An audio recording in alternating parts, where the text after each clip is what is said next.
Hey guys, I'm Rahul Chaudhary. So this is part 4, chapter partnership fundamental, class 12 accountancy.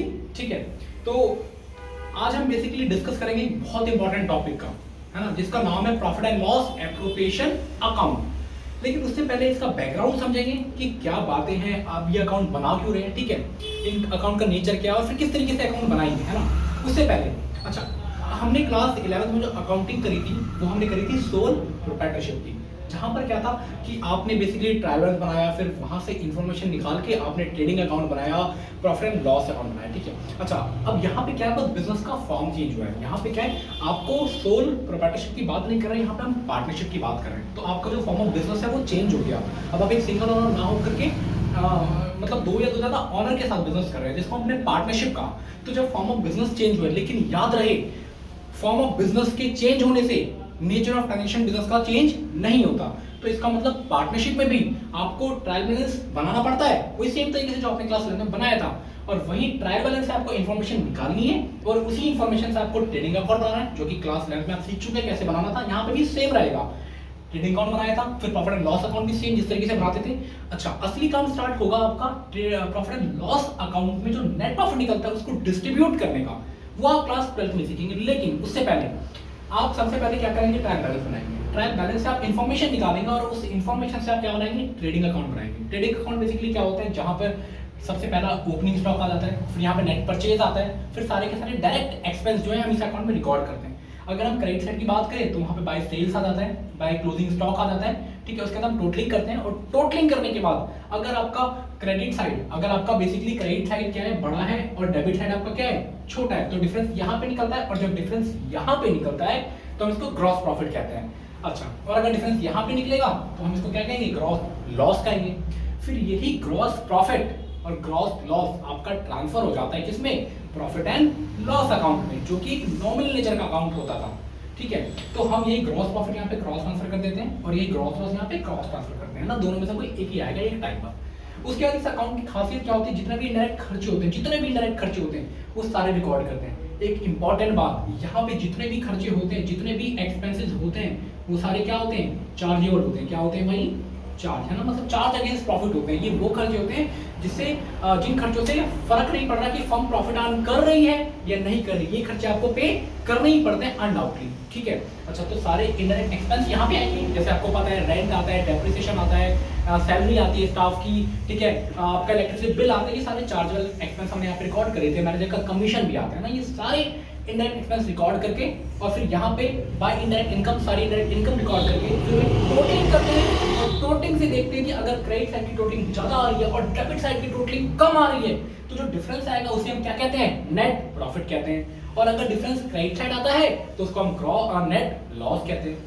अच्छा, अब था क्या कि क्लास 11 के अकाउंटिंग में यहाँ तक हमने सीख लिया था, लेकिन ये जो नेट प्रॉफिट आता था ना, इसको हम क्या करते थे, सीधा ले जाके कैपिटल में ऐड करते थे, सीधा ले जाके कैपिटल में क्या करते थे, ऐड, क्योंकि सिंगल ओनर हुआ करता था क्लास 11 में। हम जो अकाउंटिंग कर रहे थे वो एक सोल प्रोप्राइटर की कर रहे थे ना, तो एक सिंगल ओनर था, तो जो भी नेट प्रॉफिट आता था बिजनेस का, फर्म का, जो भी ने डूइंग एंड अकाउंटिंग ने कमाया है, वो नेट प्रॉफिट हम जाके कैपिटल में सीधे ऐड कर देते थे। लेकिन यहाँ पे करेंगे कैपिटल में ऐड, लेकिन इस तरीके से नहीं, क्योंकि ये नेट प्रॉफिट अब किसी एक सिंगल बंदे को नहीं मिलने वाला। यहाँ पे पार्टनरशिप की बात कर रहे हैं तो पार्टनरशिप में दो या दो से ज्यादा लोग हैं, तो ये जो नेट प्रॉफिट है इनको डिस्ट्रीब्यूट करना पड़ेगा हमें, दो या दो से ज्यादा लोग हमें।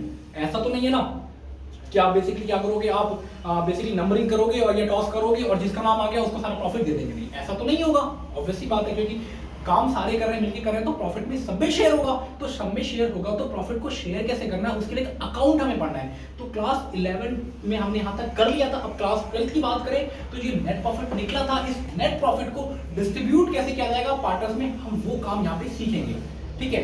नेट प्रॉफिट को डिस्ट्रीब्यूशन करना ही, नेट प्रॉफिट का डिस्ट्रीब्यूशन करना ही एप्रोप्रिएशन कहलाता है, ठीक है। अच्छा, और नेट प्रॉफिट आता कैसे है, नेट प्रॉफिट आता है सभी चार्जेबल एक्सपेंस को माइनस करने के बाद, ग्रॉस प्रॉफिट में से सभी चार्जेबल एक्सपेंस को माइनस करने के बाद क्या आएगा, आपका नेट प्रॉफिट। और इसी नेट प्रॉफिट को पार्टनर्स के बीच किस तरीके से डिस्ट्रीब्यूट करना है, किन किन तरीके से बढ़ना है पैसा, इसी काम को हमें क्लास 12 में सीखना है। इसीलिए टॉपिक का नाम मैंने क्या बताया आपको, distribution of profit among partners, कि पार्टनर्स के बीच हम इस प्रॉफिट को कैसे डिस्ट्रीब्यूट करने वाले हैं। चलिए, अच्छा उससे पहले जब हम नेट प्रॉफिट को डिस्ट्रीब्यूट करेंगे तो उसके दो केस हो सकते हैं ना। अब वो दो केस कौन कौन से हैं? तो सबसे पहला केस कि यदि एग्रीमेंट नहीं है, मतलब अगर पार्टनर्स ने पार्टनरशिप डीड नहीं बनाई, उन्होंने डीड नहीं बनाई, अगर डीड नहीं बनाई तो हम क्या करेंगे, जो भी नेट प्रॉफिट आया है ना इसको पार्टनर्स में क्या कर देंगे, इक्वली डिस्ट्रीब्यूट कर देंगे। क्या कर देंगे भाई, इक्वली डिस्ट्रीब्यूट कर देंगे। यदि पार्टनरशिप एग्रीमेंट नहीं बना है तो जो भी नेट प्रॉफिट आया होगा इसको हम क्या कर देंगे, इक्वली डिस्ट्रीब्यूट कर देंगे अमंग द पार्टनर्स, ठीक है। लेकिन अगर मैं कहता हूं उन्होंने एग्रीमेंट बनाया है, यदि उन्होंने एग्रीमेंट बनाया है तो उस एग्रीमेंट बनाने टाइम उन्होंने वो सारे क्लॉज डाले होंगे कि इस नेट प्रॉफिट को कैसे डिस्ट्रीब्यूट करना है, कि मतलब सैलरी के तौर पर पार्टनर्स को कितना बांटना है, ये सारी चीजें। तो अगर मैं मान के चलता हूं कि उन्होंने अगर एग्रीमेंट बनाया है, तो अगर उन्होंने एग्रीमेंट बनाया है तो मैं मान के चल रहा हूं कि फर्म का मान लो नेट प्रॉफिट, फर्म का मान लेते हैं कि नेट प्रॉफिट सपोज 5 लाख है, सपोज कितना है 5 लाख है। वो एग्रीमेंट बनाया है, तो एग्रीमेंट में बात लिखी होगी कि आपको इस 5 लाख के नेट प्रॉफिट को किस किस तरीके से डिस्ट्रीब्यूट करना है अमंग द पार्टनर्स। याद रहे जो profit and loss appropriation account हम बनाना चाह रहे हैं आज, उसमें केवल और केवल पार्टनर से रिलेटेड ही एडजस्टमेंट को रिकॉर्ड किया जाता है और किसी चीज की एडजस्टमेंट रिकॉर्ड नहीं करी जाती, केवल और केवल पार्टनर से रिलेटेड एडजस्टमेंट को रिकॉर्ड किया जाता है। अब पार्टनर से रिलेटेड एडजस्टमेंट क्या क्या हो सकती है वो एक एक करके हम देखेंगे कि किस तरीके से आपको 5 लाख का नेट प्रॉफिट डिस्ट्रीब्यूट करना है अमंग द पार्टनर। सबसे पहले सपोज मैंने मान लिया कि कुछ पार्टनर्स ने कैपिटल लगा रखा था और उन कैपिटल पर वो क्या कहते हैं कि भाई इंटरेस्ट ऑन कैपिटल देना उनको। मैंने कहा ठीक है, मान लेते हैं इंटरेस्ट कैपिटल ए और बी का है, ठीक है। मैंने कहा मान लेते हैं सपोज ए को ही 50,000 देने हैं, जो भी रेट होगा मैंने अमाउंट निकाल दिया 50,000 इनको देने हैं। तो मतलब नेट प्रॉफिट का 5 लाख का 1 लाख तो आपने इंटरेस्ट ऑन कैपिटल के तौर पर बांट दिया। क्लॉज लिखा था डीड में कि एग्रीमेंट में बोला गया था कि आप इंटरेस्ट ऑन कैपिटल के अलाउ करोगे, वो जो भी रेट होगा। फिर मैंने कहा पार्टनर्स की सैलरी का भी क्लॉज था, तो मैंने कहा मान लो भाई ए को और बी को दोनों को सैलरी देनी है, ए को मान लो 70,000 देनी है और बी को मान लो 30,000 देनी है, ठीक है। तो मैंने कहा ये सैलरी का क्लॉज मान लेते हैं, ठीक है। अच्छा, तीसरा हम ये मान लेते हैं कि हमें पार्टनर को सैलरी के साथ साथ कुछ पार्टनर्स को कमीशन भी देना था। पार्टनर कमीशन, मैंने कहा ना यहाँ पे जितनी बातें आएंगी वो पार्टनर से रिलेटेड आएंगी। तो मान लो मैंने कहा ए को ही कमीशन देना था और वो कमीशन था मान लो 1 लाख, मान लो कमीशन क्या था, ए को ही देना, केवल 1 लाख बी को नहीं देना, ठीक है। तो पार्टनर से रिलेटेड ये सारी चीजें आ सकती हैं, ठीक है। अच्छा, और मान लेते हैं कि फर्म ये कहती थी सारा पैसा पार्टनर को नहीं बांटना, कुछ रिजर्व के तौर पर भी रखना है, तो मैंने कहा 50,000 रुपए रिजर्व के तौर पर। मान लो रिजर्व 10% होगा टोटल प्रॉफिट का, नेट प्रॉफिट का, मैंने कहा 10,000 रुपए रिजर्व के तौर पर रख लिया। मतलब ये वो प्रॉफिट है रिजर्व जो पार्टनर्स ने बटा नहीं है, पार्टनर के प्रॉफिट से काट करके फर्म के लिए रख दिया गया है। और बाकी जो भी पैसा बचता है, बाकी जो भी पैसा इनको सबको देने के बाद, इस प्रॉफिट में से सब कुछ देने के बाद जो भी प्रॉफिट का पैसा बचता है वो हम क्या करेंगे, इनके एग्रीड रेशियो में बांट देंगे। मैं कह रहा था कि देखो 1 लाख यहाँ बढ़ गया, 1 लाख यहाँ बढ़ गया, 2 लाख हो गए, 3 लाख हो गए और ये 3.5 लाख, तो 1.5 लाख फिर भी बच रहे हैं, ये 1.5 लाख फिर भी बच गए। तो इनको क्या करेंगे, इनके एग्रीड रेशियो में, इनका जो भी रेशियो होगा 3:2 उस रेशियो में क्या कर देंगे, इसको बांट देंगे। तो कहने का मतलब क्या है, हमें ना एग्रीमेंट के अकॉर्डिंगली चलना पड़ेगा, एग्रीमेंट के अकॉर्डिंगली इस प्रॉफिट को एप्रोप्रिएट करना पड़ेगा, डिस्ट्रीब्यूट करना पड़ेगा। एग्रीमेंट की कॉपी लेंगे और देखेंगे कि इनको एग्रीमेंट के अकॉर्डिंगली कि इस प्रॉफिट को किस किस तरीके से डिस्ट्रीब्यूट करना है, कि कितना पैसा इनको कैपिटल के इंटरेस्ट ऑन कैपिटल के तौर पर देना है, बटेगा यही जो कमाया है, बटेगा यही जो 5 लाख आपने कमाया है, क्योंकि एप्रोप्रिएशन का मतलब ही वही होता है कि जितना कमाया है बटेगा वही। अब वो किस तरीके से बटेगा, तो उन्होंने कहा भाई 5 लाख को कुछ पैसा आप प्रॉफिट का इंटरेस्ट ऑन कैपिटल के नाम पर बांटेंगे, कुछ पैसा आप पार्टनर को सैलरी के नाम पर बांटेंगे, कुछ पैसा आप पार्टनर को कमीशन के नाम पर बांटेंगे और कुछ पैसा आप रिजर्व के तौर पर रखेंगे जो डिस्ट्रीब्यूट नहीं होगा बिटवीन पार्टनर्स या अमंग पार्टनर्स। और जो बच जाएगा, और जो पैसा बच जाएगा, इसी को एक्चुअली में डिविजिबल प्रॉफिट कहते हैं और ये उन पार्टनर्स के एग्रीड रेशियो में बांट दिया जाएगा, ठीक है। अगर मैं बात करूं profit and loss appropriation account के डेफिनेशन की, तो बेसिकली एक ऐसा अकाउंट है, account which is prepared to find out the divisible profit. एक ऐसा अकाउंट जो हम प्रिपेयर कर रहे हैं, क्या फाइंड आउट करने के लिए, इस डिविजिबल प्रॉफिट को फाइंड आउट करने के लिए, और by recording the adjustment related to partners. और यहाँ पे जो हम रिकॉर्ड करने वाले एडजस्टमेंट वो किससे रिलेटेड होगी, केवल और केवल पार्टनर से रिलेटेड होगी, याद रहे, ठीक है। यहाँ पे जो वर्ड एप्रोप्रिएशन है ना, इसका एक्चुअली मतलब होता है डिस्ट्रीब्यूशन। इस एप्रोप्रिएशन वर्ड का मतलब क्या होता है भाई, डिस्ट्रीब्यूशन, कि डिस्ट्रीब्यूशन करना, बंटवारा करना, किसका बंटवारा करना, नेट प्रॉफिट का बंटवारा करना। तो एप्रोप्रिएशन का मतलब सिंपली क्या होता है, नेट प्रॉफिट को डिस्ट्रीब्यूट करना। अब नेट प्रॉफिट को डिस्ट्रीब्यूट करना, लेकिन नेट प्रॉफिट कैसे आता है, नेट प्रॉफिट जब आता है जब हम सारे अपने चार्जेबल एक्सपेंस को क्या कर दें, डिडक्ट कर दें, उसके बाद जो प्रॉफिट आता है वही आपका क्या होता है, नेट प्रॉफिट होता है। सारे चार्जेबल एक्सपेंस को माइनस करने के बाद जो प्रॉफिट आता है उसी को हम क्या कहते हैं, नेट प्रॉफिट। और उसी नेट प्रॉफिट के डिस्ट्रीब्यूशन को हमें यहाँ पे दिखाना है इस अकाउंट में, इसलिए इस अकाउंट का नाम क्या है, प्रॉफिट एंड लॉस एप्रोप्रिएशन। मतलब जो भी प्रॉफिट या लॉस आया है नेट प्रॉफिट, उसको एप्रोप्रिएट करेंगे, उसको डिस्ट्रीब्यूट करेंगे अमॉन्ग द पार्टनर्स। तो देखिए, तो अब ये अकाउंट बनाते कैसे, सबसे पहले जैसे कि देखा आपने, यहाँ से ग्रॉस प्रॉफिट आया तो यहाँ पे ट्रांसफर हो गया, यहाँ से आया तो ये यहाँ पे ट्रांसफर हो गया। इसी प्रकार से अब जो नेट प्रॉफिट आएगा ये यहाँ पे ट्रांसफर होगा, इसका मतलब ये बेसिकली यहाँ पे नेट प्रॉफिट कहाँ पे ट्रांसफर होगा, यहाँ पे। अच्छा, एक और बात, ये जो अकाउंट है वो आपका होता है, नेचर कैसा है इसका, नॉमिनल नेचर। और नॉमिनल नेचर का मतलब क्या होता है कि फर्म का जो भी प्रॉफिट होगा, फर्म का जो भी प्रॉफिट होगा वो फर्म के अकाउंट में कहाँ पे जाएगा, इस अकाउंट में, क्रेडिट साइड। और अगर कोई लॉस होगा तो वो क्या कहाँ जाएगा, डेबिट साइड। यही तो नेचर होता है नॉमिनल नेचर का मतलब, ठीक है। और बेसिकली ये अकाउंट अगर देखा जाए ना तो ट्रेडिंग अकाउंट और प्रॉफिट एंड लॉस अकाउंट की बात बन रहा है, थर्ड स्टेज है काइंड ऑफ। और ये काइंड ऑफ एक्सटेंशन है इसी अकाउंट का, प्रॉफिट एंड लॉस अकाउंट का क्या एक्सटेंशन है, क्योंकि प्रॉफिट एंड लॉस अकाउंट से जो प्रॉफिट आता था वो अब तक केवल एक इंसान के अकाउंट में चल जाता था, एक पार्टनर में बढ़ जाता था, एक सिंगल ऑनर में बढ़ जाता था। लेकिन अब इसका हमें एक्सटेंशन क्यों बनाना पड़ रहा है, क्योंकि अब ये नेट प्रॉफिट केवल एक सिंगल ऑनर में नहीं बटेगा, ये दो या दो से ज्यादा ऑनर से बढ़ने वाला है। तो किस तरीके से बढ़ने वाला है वो ये अकाउंट हमें बताने वाला है। तो सबसे पहले हम क्या करेंगे इस अकाउंट में, सबसे पहले वो प्रॉफिट पता करेंगे कितना प्रॉफिट फर्म ने कमाया है। तो हम सबसे पहले हम लिखेंगे बाय, नेट प्रॉफिट भी लिख सकते हैं, ठीक है। और या तो ये नेट प्रॉफिट आता कहां से, प्रॉफिट एंड लॉस अकाउंट से, तो यहाँ पे ये भी लिख सकते हैं कि प्रॉफिट एंड लॉस अकाउंट, ठीक है। अब जैसे कि मान लेते हैं हमारे वाले एग्जांपल में 5 लाख का प्रॉफिट था, तो मैंने यहाँ पे ये कर दिया। कई बार लॉस भी हो सकता है, अगर लॉस होगा तो फिर यहाँ पे आपको दिखाना पड़ेगा to profit and loss, to profit and loss करके, ठीक है, ठीक है। अब जो भी लॉस हो सकता है वो लॉस मैंने नहीं माना, ठीक है। अच्छा, अब इस प्रॉफिट को हम डिस्ट्रीब्यूट कैसे करें, क्योंकि अगर एग्रीमेंट बनाया है तो एग्रीमेंट में बातें लिखी है ना कि इस प्रॉफिट को डिस्ट्रीब्यूशन कैसे करना है, कि कितना पैसा इंटरेस्ट ऑन कैपिटल के तौर पर जाएगा, कितना पैसा आप बेसिकली सैलरी देंगे पार्टनर्स को, कितना पैसा आप पार्टनर को कमीशन के तौर पर देने वाले हैं। तो इस प्रॉफिट का डिस्ट्रीब्यूशन कैसे होने वाला है वो एग्रीमेंट में लिखा हुआ होगा, और वही एग्रीमेंट में लिखी बातें हम यहाँ पे ट्रांसफर कर देंगे, ठीक है। अच्छा, अगर आप इंटरेस्ट ऑन कैपिटल देंगे, मतलब अगर पार्टनर को उनकी कैपिटल पर आप इंटरेस्ट अलाउ कर रहे हैं, तो फर्म के लिए तो अनडाउटली ये एक्सपेंस ही है। और अगर ये एक्सपेंस है तो हमें पता है नॉमिनल नेचर का एक्सपेंस और लॉसेस सारे क्या होते हैं, डेबिट होते हैं इस अकाउंट में, ठीक है।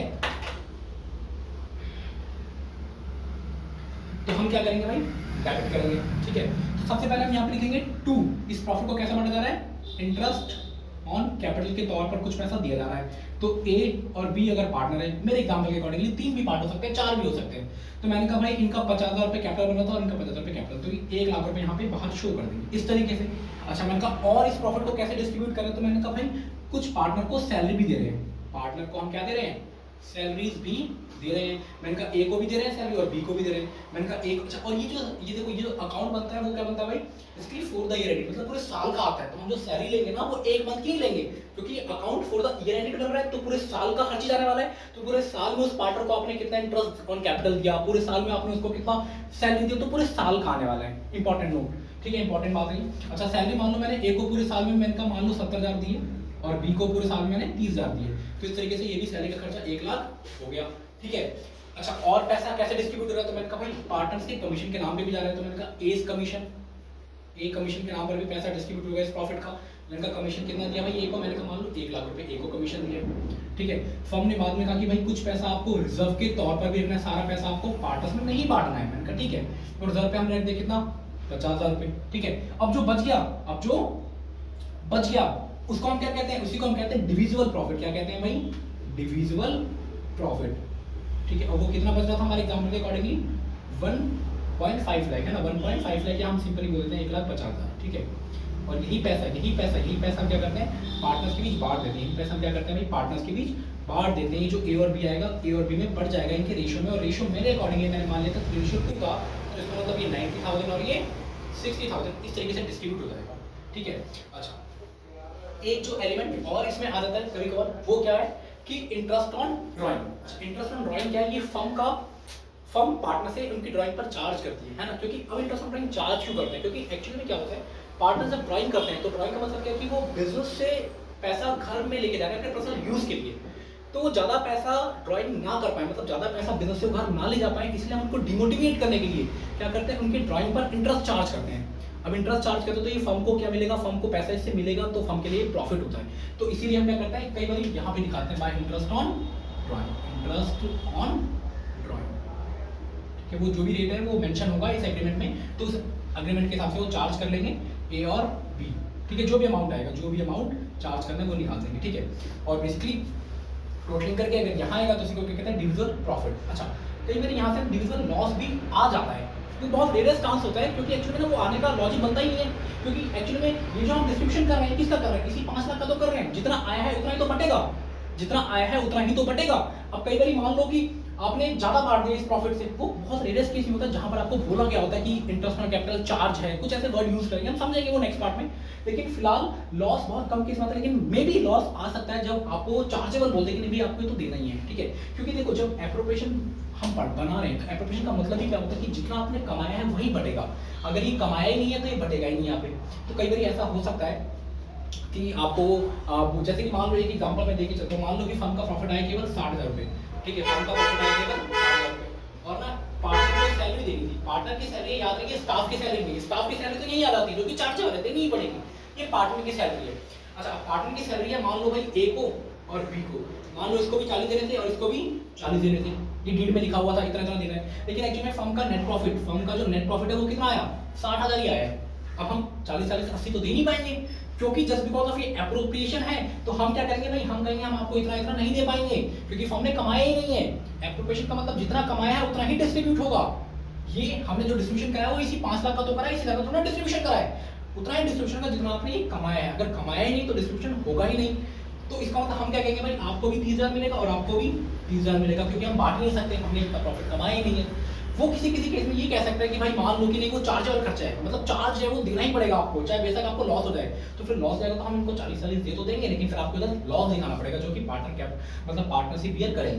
नहीं तो जनरली ऐसा होता नहीं है, हम जनरली क्या लेके चलते हैं, क्योंकि profit and loss appropriation account है, तो यहाँ पे वही डिस्ट्रीब्यूशन करेंगे कि नेट प्रॉफिट का डिस्ट्रीब्यूशन करेंगे, इन सिंपल, ठीक है। अच्छा, एक चीज जो प्रॉब्लम इसमें आ सकती है वो ये है क्या, कि कई बार आपको नेट प्रॉफिट देगा क्वेश्चन, वो एक्चुअल में नेट प्रॉफिट नहीं होगा, तो एक्चुअल में नेट प्रॉफिट नहीं होगा, क्योंकि नेट प्रॉफिट का मतलब क्या है, सारे चार्जेबल खर्चा माइनस करने के बाद। हाँ, अगर आप ये कहते हैं कि हमने आपको नेट प्रॉफिट दिया लेकिन उसमें से डेप्रिसिएशन का खर्चा माइनस नहीं किया, अरे भाई डेप्रिसिएशन का खर्चा माइनस नहीं किया तो ऑब्वियसली बात है नेट प्रॉफिट कैसे हो गया, क्योंकि नेट प्रॉफिट होने का मतलब सारे चार्जेबल खर्चे आपने माइनस करने हैं, आपने डेप्रिसिएशन माइनस किए बगैर हमें नेट प्रॉफिट दे दिया, इसका मतलब एक्चुअली में वो एक्चुअल नेट प्रॉफिट नहीं है। तो पहले डेप्रिसिएशन माइनस करो, अपना एक्चुअल नेट प्रॉफिट लेके आओ, फिर यहाँ से हम कार्रवाई स्टार्ट करेंगे, क्योंकि यहाँ से जो कार्रवाई स्टार्ट होगी, जो क्वेश्चन का स्टार्टिंग पॉइंट होगा वो आपका होगा ये नेट प्रॉफिट, और यह हमें नेट प्रॉफिट वो है नेट प्रॉफिट चाहिए जहाँ पे आपने सारे चार्जेबल खर्चे माइनस कर दिए। इन केस अगर कभी कभार वो आपको बोलता है कि हमने कुछ यहाँ वाले कुछ खर्चे जो प्रॉफिट एंड लॉस अकाउंट के जो खर्चे थे, चार्जेबल खर्चे, वो हमने माइनस नहीं किए, तो भाई आप पहले उनको माइनस कर दो, तब जाके ये अकाउंट का नेट प्रॉफिट यहाँ पे डालोगे। मैं नोट लिखवा देता हूँ इन सिंपल, ठीक है, कि अगर हमें कभी कभार नेट प्रॉफिट को ऐसे दे दे तो हम क्या करेंगे, इस नेट प्रॉफिट में से कोई भी वहाँ का जो खर्चा, जैसे रेंट के नाम का खर्चा आ सकता है, ठीक है, आपका इंटरेस्ट ऑन पार्टनर्स लोन हो सकता है, इंटरेस्ट ऑन पार्टनर्स लोन हो सकता है, क्योंकि आपको पता है ये भी चार्जेबल खर्चा है, अगर माइनस नहीं किया है नेट प्रॉफिट में सबसे पहले माइनस करो, क्योंकि यहाँ पे हमें एक्चुअल नेट प्रॉफिट चाहिए। मैनेजर कमीशन हो सकता है, मैनेजर कमीशन हो सकता है, ठीक है। अच्छा, कई बार क्या होता है, कई बार इसमें एक चीज ऐड करनी पड़ जाती है हमें, ठीक है, जैसे कई बार ना वो आपको देगा, सपोज मैं कहता हूँ कि वो आपको दे रहा है कि नेट प्रॉफिट आफ्टर पेइंग ए सैलरी 20,000, नेट प्रॉफिट मान के चलो कि आपको नेट प्रॉफिट दे रहा है 60,000 का, ठीक है, और आफ्टर पेइंग ए सैलरी, ए की सैलरी 20,000 रुपए, ए की सैलरी थी, मान लो सपोज ए की सैलरी थी आपकी 20,000 रुपए, वो कह रहा है कि ए की सैलरी, ए जबकि पार्टनर है, वो कह रहा है कि ए की सैलरी पे करने के बाद मैंने आपको दिया नेट प्रॉफिट 60,000, मैंने कहा भाई ए की सैलरी आप क्यों पे कर रहे हो, क्योंकि एप्रोप्रिएशन वाला काम तो मैं कर रहा हूँ, पार्टनर्स को सैलरी तो मैं डिस्ट्रीब्यूट करूंगा, ये तो आपने गलत कर दिया, आप तो कहते कोई नेट प्रॉफिट दो ना, आप पार्टनर को सैलरी भी नहीं दे सकते, वो काम तो मैं करूंगा। हाँ, लेकिन अगर वो कहता है कि नहीं नहीं हमने गलती से ए को, ए एज अ पार्टनर था हमारे केस में, और आपने ए की सैलरी बाद पे करने के बाद हमें नेट प्रॉफिट दिया है, तो नहीं हम उस प्रॉफिट को पहले ठीक करेंगे।